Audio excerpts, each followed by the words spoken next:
And we're live. Hello, everyone. This is Ninja DC, joining you again for another reaction video for Star versus the Forces of Evil, Season 2. Joining me again is Unova. Welcome, ladies and gentlemen, to the one, the only 8-bit reaction crew. I am your Steam Reactor for this evening, Unova Brony, ready to cook. All right.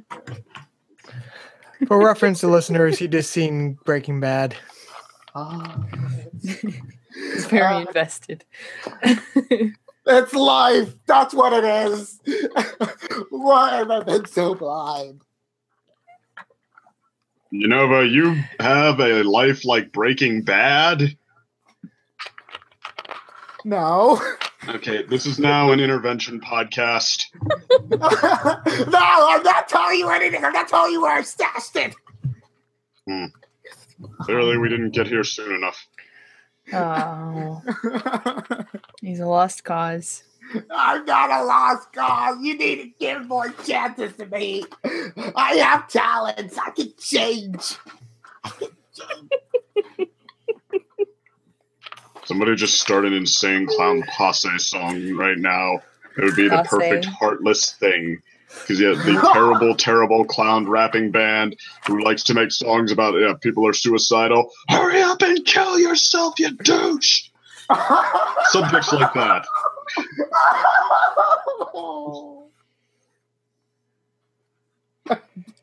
I don't know. That's like one of those bands that are fully known for just being how ridiculous. Like their only name to fame is just how ridiculous they are, from what I understand. Yeah, well, I mean, they're not even good at rapping. Like, you listen to this stuff, it's some of the most juvenile, poorly written. Like, they make Vanilla Ice look like a good rapper.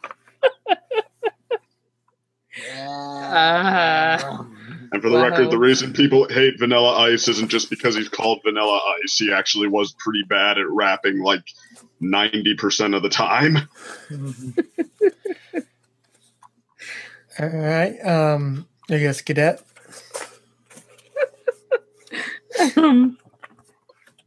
Sorry. I don't even.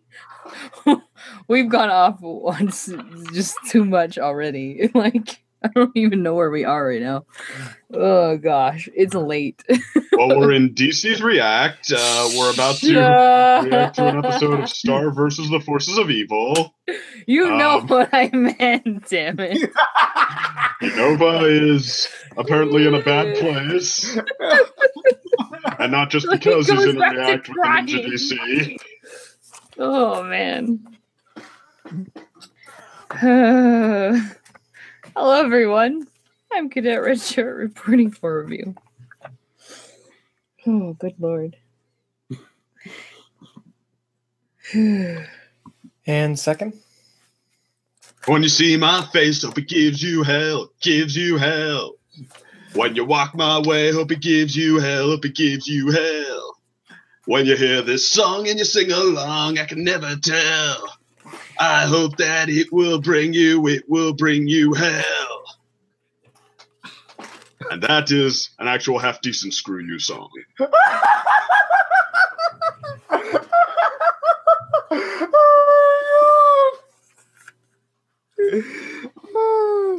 Going high on the second opinion and stuff.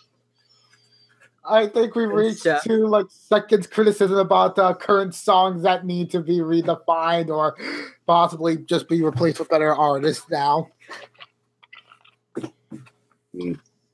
No, just insane clown posse. I can't get over the fact that you say posse, not posse. That's how they pronounce it half the time. I'm just... I'm respecting their art. I didn't expect you to respect it. That's the thing. You don't seem to be the type. Hey, I'm just harsh. I'm not indecent. Uh-huh. Yeah, sure. Okay. But I treat you guys better than you treat me, so... What? Since when? I We'll thought get into that everybody was. another day. Okay. Continue, DC. Saying, I guess, is everyone ready for some star? Yeah. Ready as I'll ever be. Yeah. Just All right. All right. Everyone press play in 3, Oh crap. Two. I guess I wasn't Two. ready. 2. we're frozen on 2. This is frozen. Go. DC's on repeat. Damn it! Somebody kick him like the old jukebox. Hold up. Go. Did it work? I don't Yeah. know. I'm kicking him twice. Third time's the charm. But anyway, everyone got it up and running. Yeah. Yes. All right. Press play in 3, 2, 1, play. We are doing Star versus first, Ding. right? Yeah. Yeah. Star versus. Star This versus. is a correct statement. Good lord. I'm playing it at the wrong speaker. Don't pause though. Can I I get a fixed little it. more fire from around here? This song never gets old. It really doesn't. A little way. Never. Gonna have a good time out here. I'm from Another woohoo! Yeah. Also, DC, I'll have you know, I didn't watch the second episode. So that was bothering me for the longest time. Why I hadn't ever seen friggin' who is it? Tom? Her ex-boyfriend. He showed up on that mirror and I was like, oh crap. Oh. Star's a dumpster diver. Wait, what? I'll be damned. No dumping.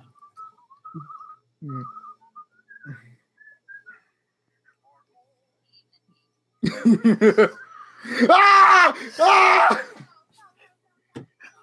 What? What? Oh my god, I just thought that was Star! Well, no, that, Oh god! Oh my I god! heard him Another mention a Magic Sailor Princess. Moon reference. Yes. so we all on the same timestamp just to get it out of the way early. 139, 140, 41. 140. Yeah. Everybody agree? Yeah.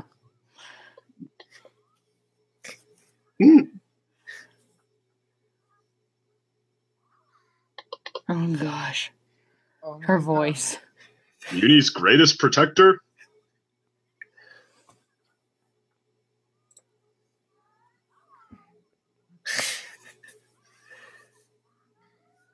Hmm.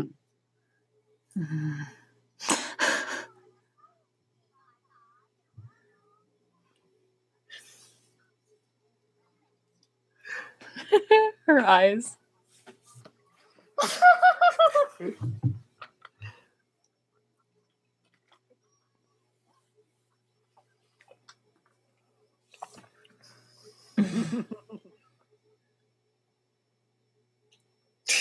Oh my gosh.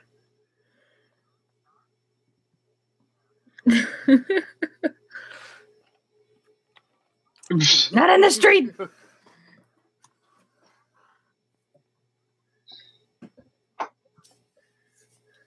But Star probably will. What? What? What?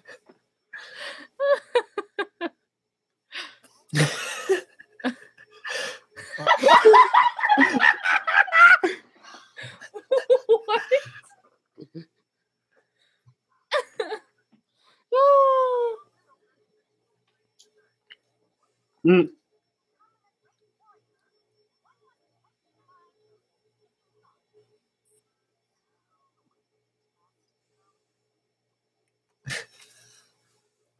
So creepy. Oh gosh.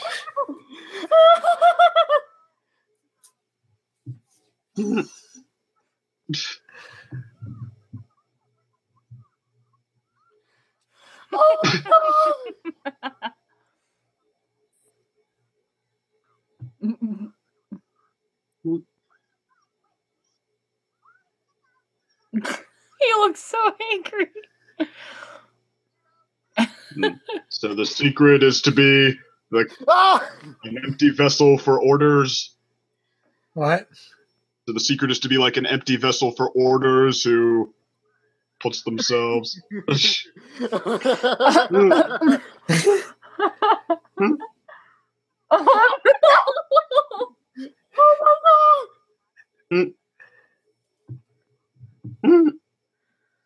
Oh dear. The mud.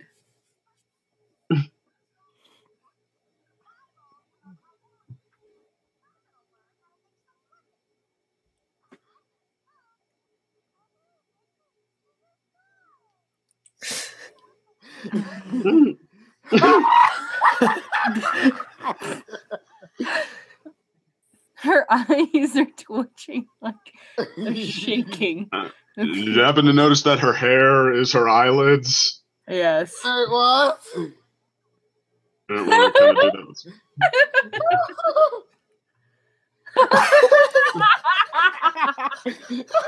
What is... Oh my gosh. Oh God!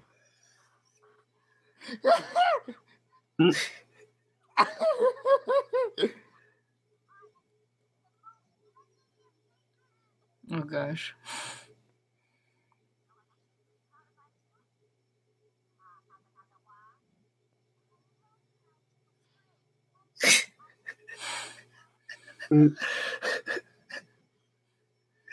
Flail. Oh my gosh. I love this. Oh, this.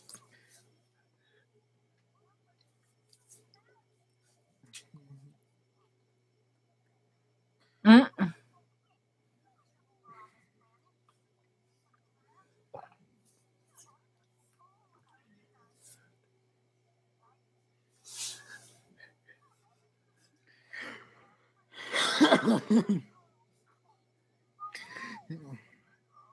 Oh my God!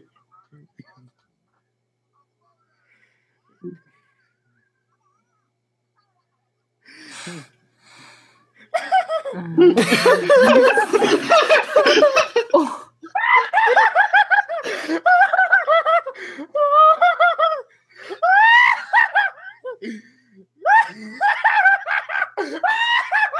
Wow. Oh boy.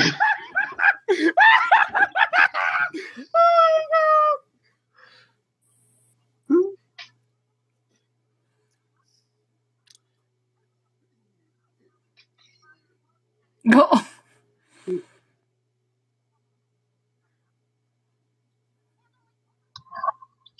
Okay, the cliche route is that she actually turns out to be really, really awesome underneath all the stupidity in the end. So are they going to do that, or are they going to subvert it? Oh!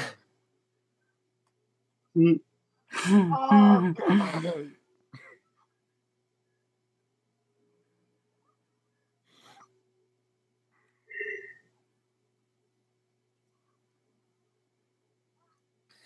Oh no!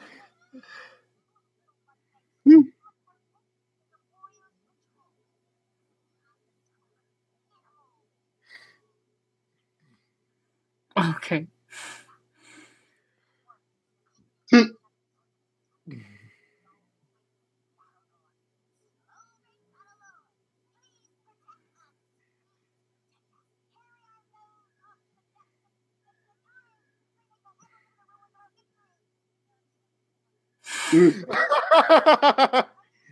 Just like my chance.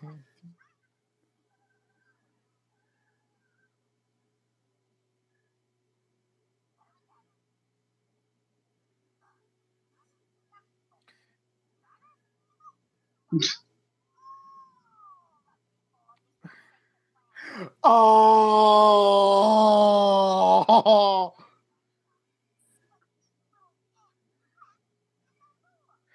Oh no.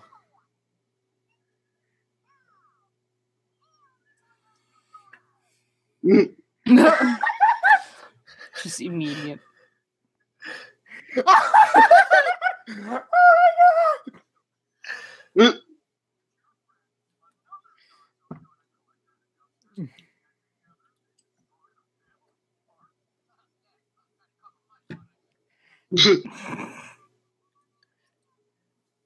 I'd say the exact same thing.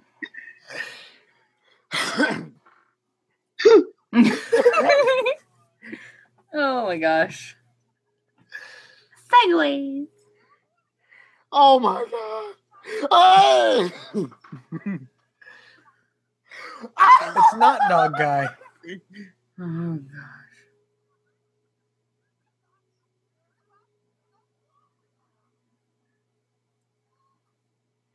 Oh gosh. Okay.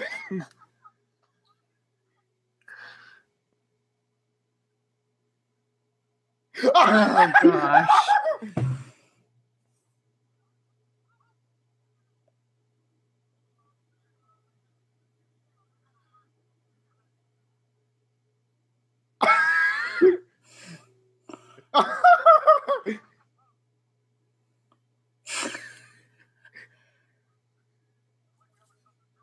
What?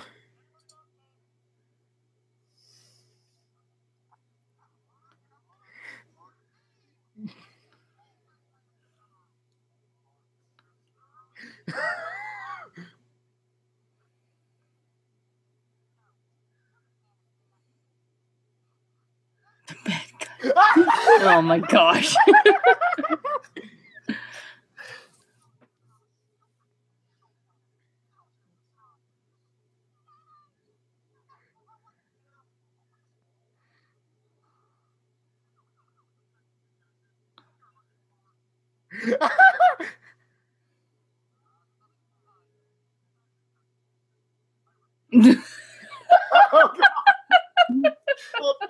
Oh god. Oh my gosh. Hmm.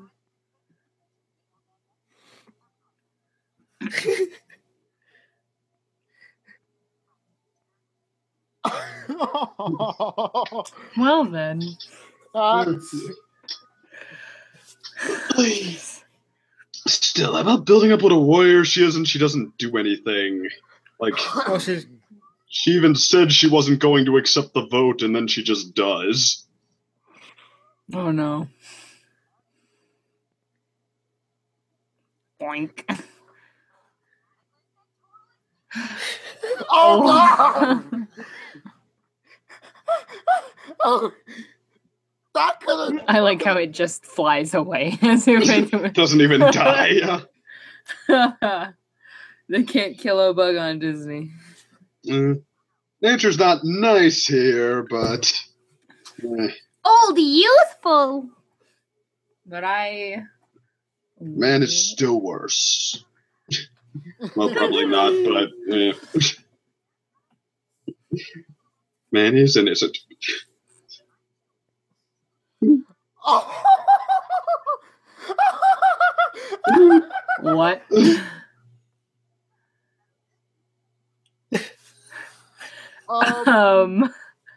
What? no. What?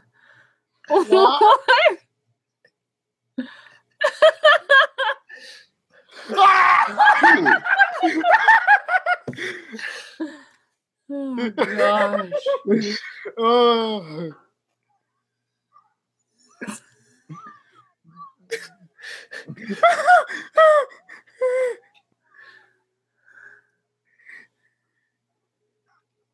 You get kicked out again.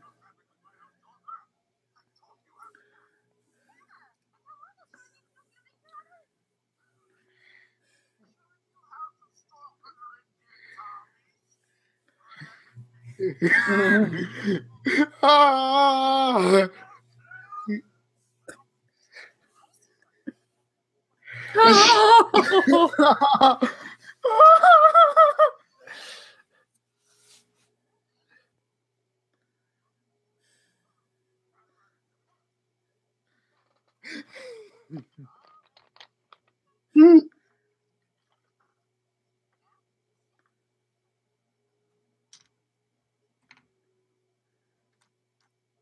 Oh no. Well, you guys forgot the bait, so you know.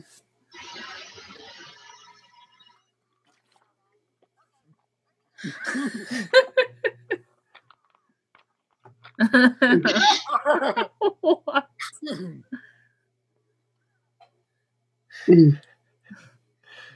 Oh, youthful.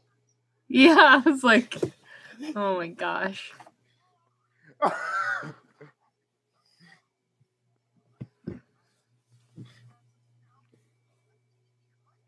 Oh.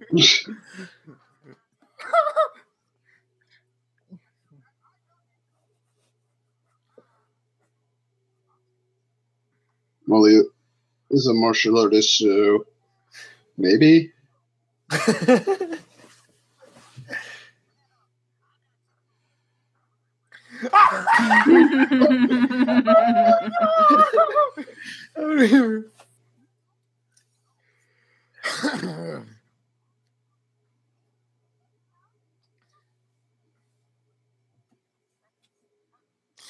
What? How did that help anything? Mary Poppins it. Okay. That's cool. Again with the bald eagle. Unless it's Pluto's bird.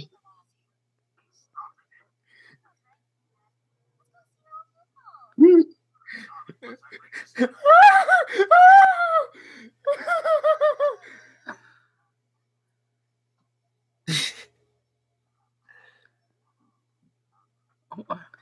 Oh. I think Eagle's gonna win.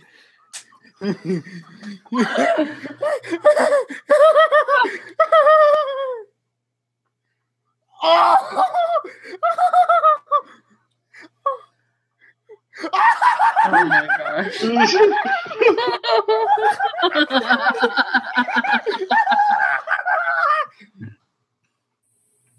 Oh, Crap. cockroaches.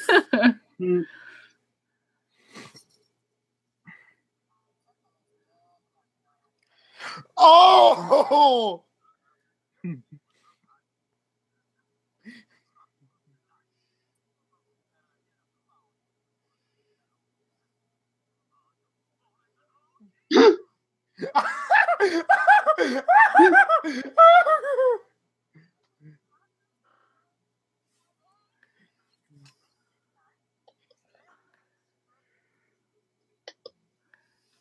What? Ooh.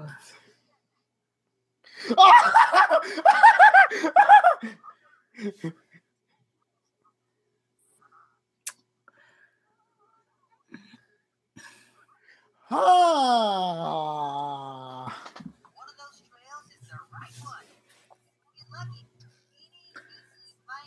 Just. What?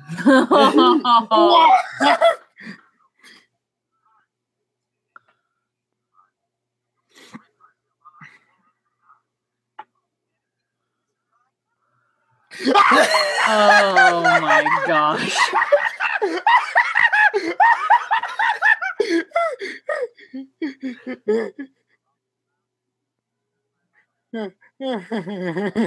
Mary Poppins it again.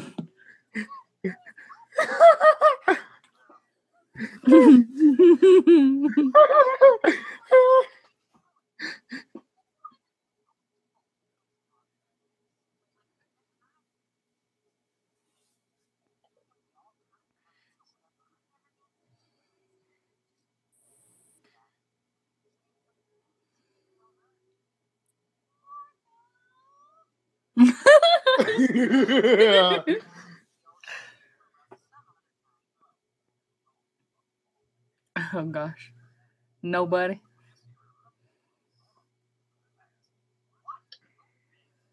What?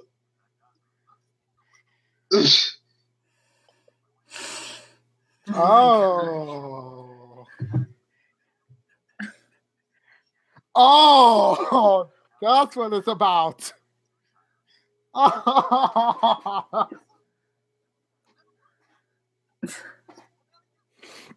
gosh.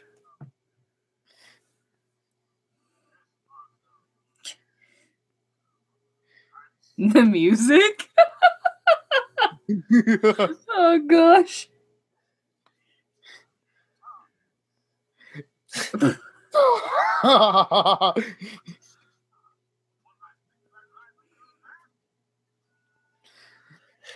At least Michael got the piggyback ride. Only now he seems to agree that it's weird.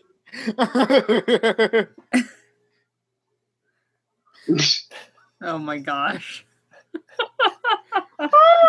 Oh, bald eagles now the enemy of Mewni kings.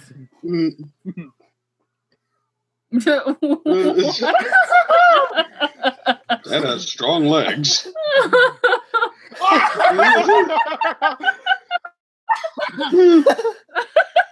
At an explosion.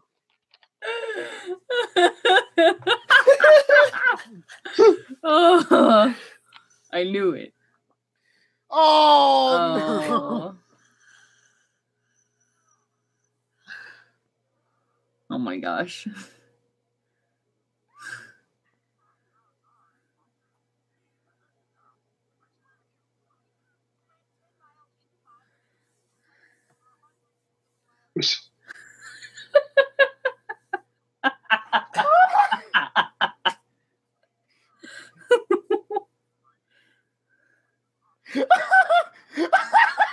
His eyes.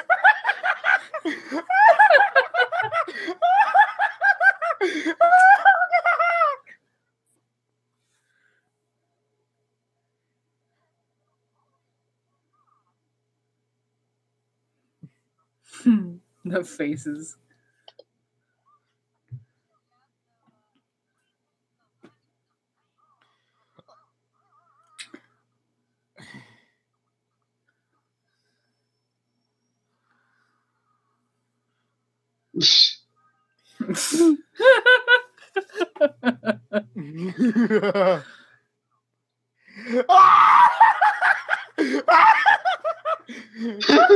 Oh my god.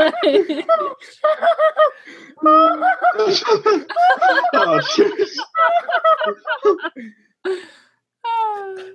Oh,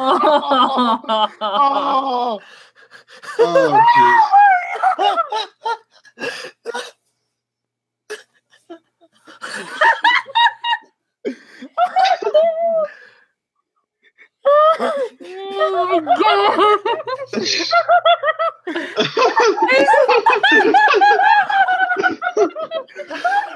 Oh, jeez.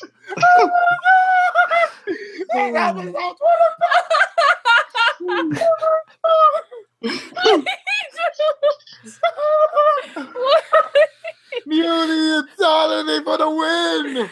Oh my god. What did I... What?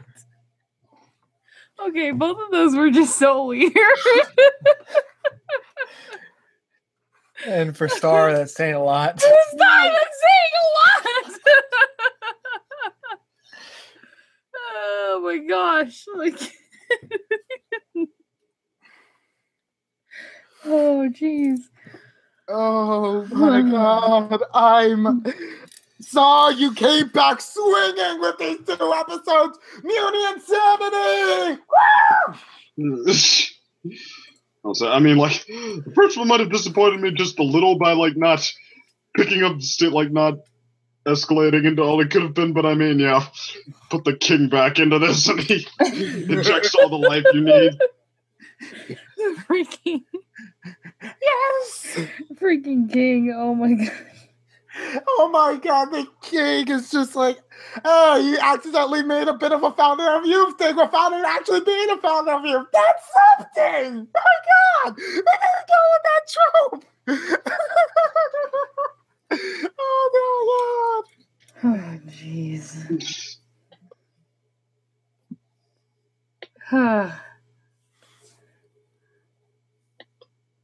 God. Woo. I seriously, who wants to start first with like your thoughts? Doesn't matter how disorganized it is. It's just anything. But I know you said you didn't like the first one as much, but actually, the first one sort of has like an interesting setup for me, as in I get the strong feeling it will be paid off later. This ain't based on anything that I've seen later. Just I get the strong feeling that Muna Loveberry is going to be coming back, and I might actually get to see why she went crazy or something like that. Or if she's even really considered crazy for the Mewni army. Mm-hmm. That actually is a very valid. The dad. Considering the freaking king. Yeah. Oh, you're not kidding. I also find like an interesting theme with both of these episodes, actually. Talking about leadership and royalty, essentially, for munitions, essentially. Oh, then the first one was it was like so much like patriotism. Oh my gosh, dude! The one guy with the eagle and the puppy and that guy. Freedom again. America. America! All your eagles belong to us. Let's get excited about the elections and then get disappointed again.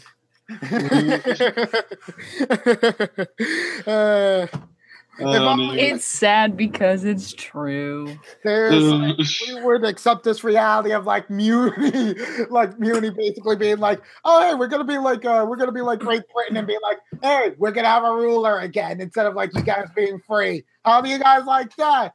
Let's put it to a vote. Let's put it to a vote. It's just That's similar to what happens when Trump announced his run for president. Guys, let's put it to a vote. All in favor of the weird-shaped dictator. Hey, second. Yes. Just kind of wondering, did it actually come true? Like your thought process for like if they went the stereotypical route of like her turning out to be awesome? Did you seem that transformation was awesome or not? Well, no, I mean, they've established that she's at least done some battle things in the past, so she would have some ability. Like awesome, it's usually like Bruno in Pokemon is the first one that comes to mind. He's Brock's hero, and then he seems like just some kind of lummox for most of it, and then suddenly when they're being attacked by a giant onyx, he busts out all kinds of moves and totally saves their lives, and he's like a hero after all. But yeah, this lady is totally not. The thing is, like, her advice actually wasn't bad. Like, find a weapon, then like do research, then like her steps are actually like. That's why I say is like I wonder if she actually was something made her crazy, like something broke her, just because you can sort of see the pieces of where she would be a great warrior or something like that. But it's like she was shattered. Well, I mean, you'd see like her first piece of advice is don't think. So, I mean, usually you hear that and they're going to go one of two ways. It's just like, oh, that's just to throw you off, to like make you think they're silly, so you won't be expecting the part where they're not as much. Or it's going to be, well, yeah, you see where they go wrong is they believe in blind obedience or whatever, or conformity, or just doing a job and not questioning it. Well, I think there would be a third way to the thinking of that, and that would be don't think, as in thoughts will blind you in combat. Don't think. Keep your mind clear. Absorb all of your surroundings. Take that step 3. Oh yeah, well, I mean that's typical advice on like even how to, I don't know, if you're in a combat sport, how to fight or something like that. Just like, yeah, don't think, feel. But the way she was saying it, it's like what I'm saying is that the way they go on that, playing it as a trope. I gotcha. It's like it's either going to be to throw you off and make you think she's not as awesome as she is, or it's going to be to show you what's the thing that's the critical thing that's wrong with her.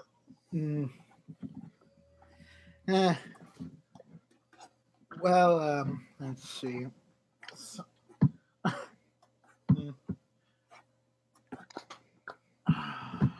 Well, there was one observation I had about like the first episode in which, out of courtesy for like one of the people who aren't here today, I was honestly thinking about the entire way. It was like it almost was like she was there in spirit, Jen.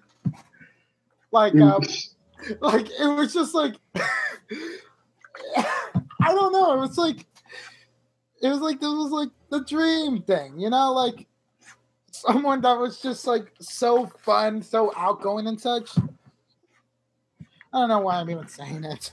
Ode to Jen. Mm-hmm.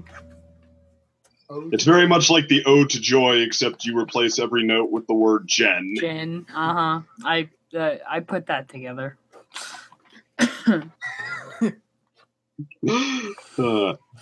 Actually, I didn't even have that in mind myself. Like, I wasn't actually going to connect that to Ode to Joy, and then I just had a whim there. Yeah. Yep. Yep. Marka. Marka. Yeah, but I guess before I move on to closing thoughts, one like it was not really brought up, like it was still readdressed again. Like remember I mentioned before, like I feel one theme that I seem at least mentally myself thinking be picking up is this, like they're having you question what is Star and Marco's relationship going through the season. This is true. Yeah. Like, what is this, the third or fourth time it's been brought up? It's like pushing that. That's another one. Like, are they going to subvert the trope there, or are they just going to, like, play, make fun of it, but still use it at the same time? Just like, oh, that's so cute. Like, they think they're not a couple, or they don't have feelings for each other, while overlooking the obvious fact that they should so totally be together. I mean, as long as it's not like, say, Ned and Mosley from Ned's Declassified School Survival Guy. Oh, like, that's so I have no idea. Me neither. I know exactly what you're talking about. You know. Yeah, it's Lord. Yeah, I didn't expect to hear about it's Declassified tonight. For the two of you who are like don't know what we're even talking about, it's like it was like one of the best Nickelodeon sitcom series that was so atypical that it was so hilarious. Like in the sense of like you usually would imagine like a family setting or something like that. No, it's like an actual school guide, but mixed in so much comedy and so much out of wacky context humor. And the voice of Cosmo as one of the main characters. And you got yourself a goldmine of a 3-season series. Yeah. I'll take your word for it, I guess. Yeah. Never once bothered with it. Well, yeah, I've sort of avoided Nickelodeon like the plague ever since Core went off air. It's like, yeah, that was the one this little is a past snippet of show. quality. This is 2004 to 2007. Yeah. I avoided them mostly during that too. Like literally, I sort of used to like Nickelodeon during the 90s, like Rugrats when I was very young or stuff like that. Some of them, actually, I think the one I most routinely watched from their channel was what's the one for Fairly Odd Parents. I would actually watch that. Didn't really have cable much of the time. I would watch it. But so many of those shows, even when they were popular, like for instance, I never liked SpongeBob too much, even when he was good. Like even when he was apparently good. I mean, I can get what people say about SpongeBob, but like he's a good working character that's respectable. It's like, you know what? He's a respectable main character. That's actually he's a respectable, good boy main character that you don't really see that much today. I can understand that, but still, I just don't like him. That is okay.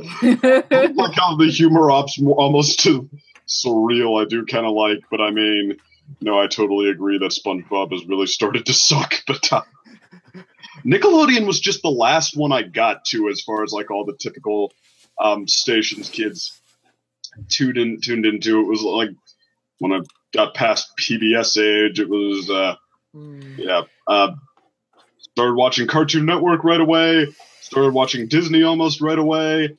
Nickelodeon, I don't even think I knew what channel it was on for a while, and then that wasn't like one that people talked about as much because I mean you get into Pokemon, you get into Dragon Ball Z. Like, how do you quote unquote get into like Rugrats? Yeah. You're talking about your anime phase, eh? But no, I'm just I mean, Pokemon was like the second grade that was getting big. This is like the late '90s, not even so. But I was saying, from what I understand, this is actually like because I've been watching like other reviewers and talk about how they talk about who was the great age of cartoons. And I've sort of noticed like a general like trend like that follows like basically if you're an 80s kid, like who grew up like Disney was like the big thing. Like Disney, like young when they had like spin tail, like the one Tailspin, where they had Dale Rescue Rangers. Rescue Rangers, but also when they had the DuckTales, that was the one I was looking for. Like when they had those airing, because Disney was one of the first to have those, like when cable TV started to actually become a thing. They're in the late 80s. They were like the hot stuff. Like they were, but then when in the early 90s, Nickelodeon picked up the steam. That's where Nickelodeon released Rugrats. This is where they had a lot of their famous like Nicktoons shows. And then I also had their kid game shows. But then like during the late mid and late 90s, early into the early 2000s is when Cartoon Network came into existence quite literally, and then basically took the torch and held it for like about 10 years. And then after that, there's like a big period of like a dark age for all the channels. In which Canadian cartoons started to infest it because Cartoon Network thought Canadian cartoons would have been the next big thing. But then it turned out not so much. I admire their optimism. I mean, it's not just because Canadian cartoons can be good. See My Little Pony, which is able to show you. I mean, it's technically Hasbro, but it's like most of the staff and like voice actors and all that are from Vancouver. So it's like, yeah, it's sort of Canadian because the Canadian shows. But I know what you mean by the Canadian shows. Like, I forget the generic Survivor knockoff. Yeah. We also have a Garage Band. We also have a like a Naked Party Animals. Oh joy! Yeah, sure that was a classic. Yeah, that's what I say. That's when I say there was a dark age. There was a very, very dark age of like. I wonder if that's the real reason my parents stopped paying for cable and we just had nothing but Kids WB. You must not see the horror. I mean, the last great one, which actually was on Kids WB before it was renamed into the CW, was Johnny Test. That's a great one. Yeah. No. It's like the biggest spearheaded leader in which, like, debatably people could say season 1 was okay to good. Everything else felt so much of a rehash, even though the entire series plot was combining Johnny Quest with Dexter's Laboratory with the gender switched. Yeah, the thing is, like with Johnny Test, it's like when I think of an example of like a studio produced show where like the executives had all the power in terms of creativity. I mean, not in terms of like story and all that. That's the example I use because it's so obvious where they're trying to hit these notes from like previous shows, like especially Dexter's Lab. It's like they're trying to be that marketable. They're trying to be like, okay, this is what the kids like. This is what the kids think is hip nowadays, and I use that because that's what they would say. They would say hip. You gotta get out with the grids, yo. You know. But they think this is like popular, and then they throw it at the screen, and it just doesn't work because you can't just say this is popular, so we can like Nostalgia Critics has done like this design by committee stuff 1,000 times. He's talking about like it's the same general idea.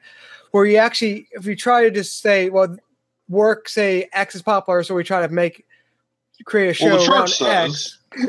Yeah, but the chart says because he summarized that so well like several times. And it's like, yeah, that's a general idea. It's like, I mean, you try to design something based on the result instead of the actual building something good from the get-go. You're just going to fail. Like you'll have some marginal success just because you could really like there are certain channels like you could just feel like just static and it would still get some ratings, but like Yeah, well, I mean, you're asking people to essentially embrace a ripoff. yeah, but like I forget where we're going off. But the main thing is like, yeah, that was a giant test as an example of like when you should not let the design committee design a show because it had a decent idea, but like it was so just like it was so emotionally void. Is a good way to think of this guy. Yeah, I saw like 3 episodes of it. I thought it was another thing to watch. It never stood out even a little to me. Yeah, I remember it was like that, and then Jim Partner's a monkey. There's like Camp Lazlo and like those. I mean, I wouldn't like Camp Lazlo or My Jim Partner's a Monkey. Those weren't really Canadian shows. I mean, George of the Jungle. No, I'm not saying Canadian show, but I'm saying like it was like the same style, even if they weren't Canadian. It was that same era where they were trying to. Yeah, it was like they were trying too hard. Yeah, I think the only like there's only a few things that like were somewhat successful during that era. Is like I think Foster's Home was not like actually no, I think Foster Home was like the late end of the good era. I can't remember when it came out. But I know the other one which I missed for a while was 2004 to like probably around 2009 where the last episode aired about Where's Blue. Yeah, so actually I guess it was so it started at the end of the good era, but it went on through the bad. But I think one show that surprised me, which I literally never heard of until people kept recommending it until eventually got, I think it was an Adult Swim, was Symbiotic Titan. Oh, Symbiotic Titan. Yeah. Because I never heard of it because it was so quickly canceled. I was like, this show is really freaking good. Why the hell was it canceled? And then it wasn't toyetic enough. Yeah, and like it's one of those things like with the Young Justice like shows. So it's like, oh yeah, it's a good show, gets good ratings, but like it's not reading a certain market, so there's too many of these female viewers, so let's just cancel the show. Oh joy! I think the funny thing is actually I think a lot of these, at least Hasbro and like Warner Brothers, like their side because Warner Brothers is in charge of Cartoon Network and they have a controlling interest in blah, blah, blah. In Young Justice, they've actually, I feel, come sort of full circle to realize that, oh my goodness, we can actually market from female viewers. Let's actually make shows and content for them. So that's how we got. Or at least that doesn't exclude them. I mean, so that's why they actually are making like the current ongoing superhero show is, even though it's a web series, is the superhero DC Superhero Girls, where it is definitely marketed. I mean, it's sort of meant to sell its toys, like pretty much all the shows we've been talking about mostly. But you can actually see where they realize like, oh shoot, we can actually market a line just for girls. And from my retail experience, it's actually a very popular toy line. So success. So at least they're doing that better than Marvel, who doesn't give Black Widow a movie yet. Well, I mean, to be fair, they don't give Hawkeye. They didn't give the Hulk a movie. Well, they sort of did, but no, they did. They gave him one where they thought somebody else would end up playing him. But yeah, but yeah, I mean, they didn't give Hawkeye a movie. They may or may not give Black Panther a movie. I mean, I guess they are giving Black Panther a movie. Yeah. They are finally. I think it said Miss Marvel. I think it was Captain Marvel. Miss Marvel was getting the actual first one. Yeah, but yeah, Marvel owns the movies. DC has the cornerstone on the direct-to-DVD movies, and basically the shows. It's 50-50, I think. But are we including Netflix shows? Yeah. That's where I think he said the 50-50 came because, I think Netflix shows are better. But like, you have to sort of respect what like they're able to do with the Flash because they're able to do like. The stuff because I'm not even currently up to date because I'll just flash through. Oh, damn it, pun. Out of context lines. I'll go through like this series. I'll burst through it in like one go, sitting sort of thing. So on Netflix essentially, but So in a Flash. Yeah. But it's still impressive what they're able to do on like not even like a main TV show. Like it's on CW, which is basically the mini network offspring of the major networks. I mean, they're like, we're official network, yet we're have the least viewing hours or something like that. It's weird how they are. Like the CW, it's like it's weird how they're sort of like a main network, yet they're not. But yeah, like I'm going very off topic because we saw Voltron, but where was the point again? Okay, let's just final thoughts on this show, this episode. More energy than last time. I appreciated that. Little more comic inspiration.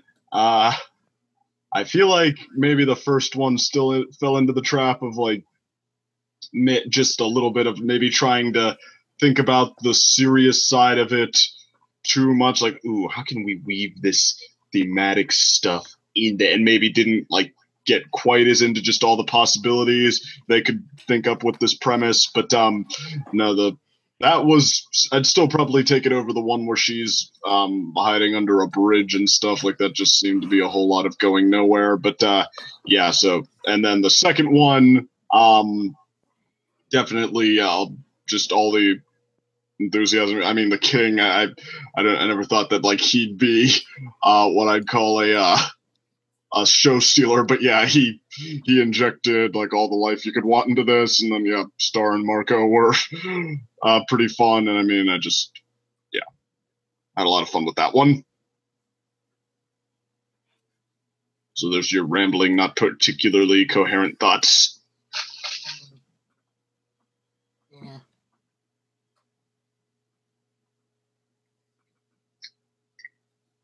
Anybody else?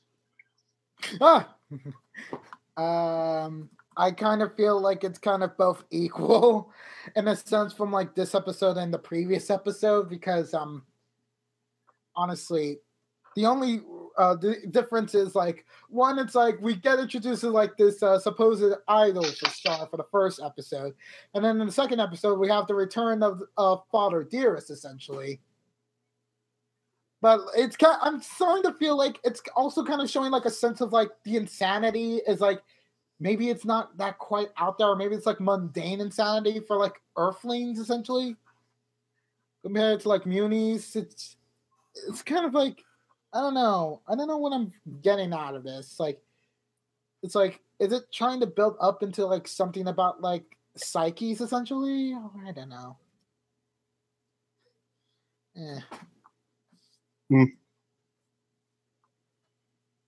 So you mean just any psyches in particular? They're like, who are you referring to? Like referring to like, I don't know, like maybe like the, like when we watch like these episodes and like when it's like high pace and such, like I felt like during like the first the first episode for episode 6 here, we had like a lot of quick edits essentially, like, and I know it's very particularly in the mud pit scene in which like it was like the guy went into like the pool without even showing like him jumping into it, like just showing like really quick like what to do, and then we quickly see like them like melting into like the mud pit, and then like in one moment later it's like the guy is already like basically presumably like are like not there anymore in the mud pit as his hat is still there, or he's literally down in the bottom. Meanwhile, the mammoth is nearly into it. It's just but then like for like other episodes, like in case of like for like Star, like in that crazy cat or like crazy hair lady in like in the second part of the episode, it was shown that's the insanity in that case kind of was like mostly coming off of Star. So maybe it's trying to show that maybe the munitions might not be right. Maybe it might be an argument for the monsters domain. Well, I mean, yeah. Well, we did see they're building up something with that before, so yeah, it's like almost saying like the unfit monarchy prepare to be overthrown by presumably the more sneaky and conniving and possibly growing into actual leadership monsters. And it might lead to an arc in which Munis must sort of like kind of need to mature mentally, or mature in the most craziest way possible to make some sort of crazy sense. You got me? Or risk losing control of everything and just be like, we have no home. Or basically, I mean, they seem to be setting Star up as someone who like grows into Mewni's redeemer. yeah, Like she has to learn the correct way to rule a country and undo the wrongs of her predecessors. Yeah, and that's what I really hope. Like, we get to see of it, like in the future. Like, Actually, I will say one thing about the early part of this episode. I almost forgot it was having this effect on me, but just like, having Star and this warrior lady, just like seeing them together at first, where they both just like totally agree on being these weirdo, slightly gross warrior ladies. Like, I almost wanted to see just where that would go, as if they had some kind of a legitimate bond out of this. But I mean, well, I said subverting the trope, and obviously that's not the episode we got. But I don't know. I might have been interested in that one. It seemed like it was shaping up into something amusing. Yeah. So I guess see y'all next time. Bye. Take care. Bye. I And didn't really have that many thoughts either. all right, I didn't have that many thoughts anyways. now we're cut.